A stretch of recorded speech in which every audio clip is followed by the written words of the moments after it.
26 अप्रैल की शाम 6:30 बजे अपने पहले एपिसोड के साथ सिमर ने एक बार फिर से टीवी पर वापसी कर ली। शो और दीपिका के फैंस अपनी फेवरेट एक्ट्रेस को एक बार फिर से देखकर झूम उठे। अब इस शो के पहले एपिसोड की टीआरपी कैसी आती है, ये तो अगले हफ्ते ही पता चलेगा। लेकिन इससे पहले हम आपको बताते हैं कि आखिर सिमर की वापसी से पहले एपिसोड में ही टीवी शो और दीपिका कक्कड़ ने कौन कौन से रिकॉर्ड बनाए। पहला रिकॉर्ड, ट्विटर पर ट्रेंड करने लगी सिमर।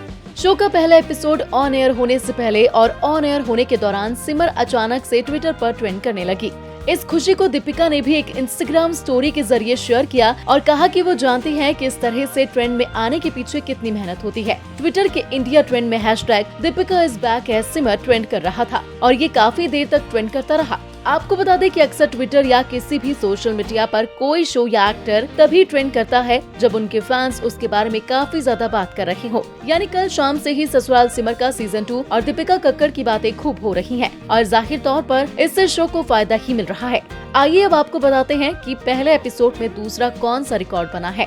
दूसरा रिकॉर्ड, पहले एपिसोड में ही दिखी दोनों सिमर। जी हाँ, अक्सर ऐसा देखा जाता है कि टीवी शो की कहानियों को लंबा खींचा जाता है और असली सस्पेंस को आगे के लिए बचा कर रखा जाता है। लेकिन ससुराल सिमर का के दूसरे सीजन की कहानी सुपर फास्ट स्पीड से चल रही है। पहले एपिसोड में ही दोनों सिमर को दिखा दिया गया है। शो के पहले एपिसोड की कहानी पुरानी सिमर यानी दीपिका कक्कड़ के मंदिर सीन के साथ शुरू होती है और फिर आगे चलकर कहानी में नई सिमर यानी कि राधिका मुथुकुमार भी दिखना शुरू हो जाती है।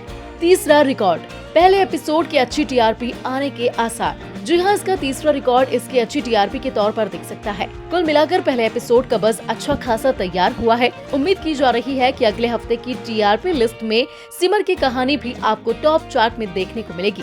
वैसे भी कोरोना की वजह से तमाम नए शो की शुरुआत पर ब्रेक लग गया है, लेकिन ससुराल सिमर का 2 इस बंदी के बीच में भी हवा के एक फ्रेश झोंके की तरह आया है। लिहाजा इसका फायदा उसे टीआरपी लिस्ट में मिल सकता है। इतना ही नहीं, अगले कुछ दिनों में दर्शक दीपिका कक्कड़ यानी पुरानी सिमर और नई सिमर यानी कि राधिका मुथुकुमार की एक्टिंग को कंपेयर भी करेंगे। यानी अगले कुछ हफ्तों तक शो को लेकर दर्शक की क्यूरियोसिटी तो बनी ही रहेगी और आगे का फैसला तो इसकी कहानी और बाकी किरदारों की एक्टिंग पर डिपेंड करती है। अगर आपने ससुराल सिमर का 2 का पहला एपिसोड देखा है तो नीचे कमेंट सेक्शन में अपना रिव्यू भी हमारे साथ जरूर शेयर कीजिएगा।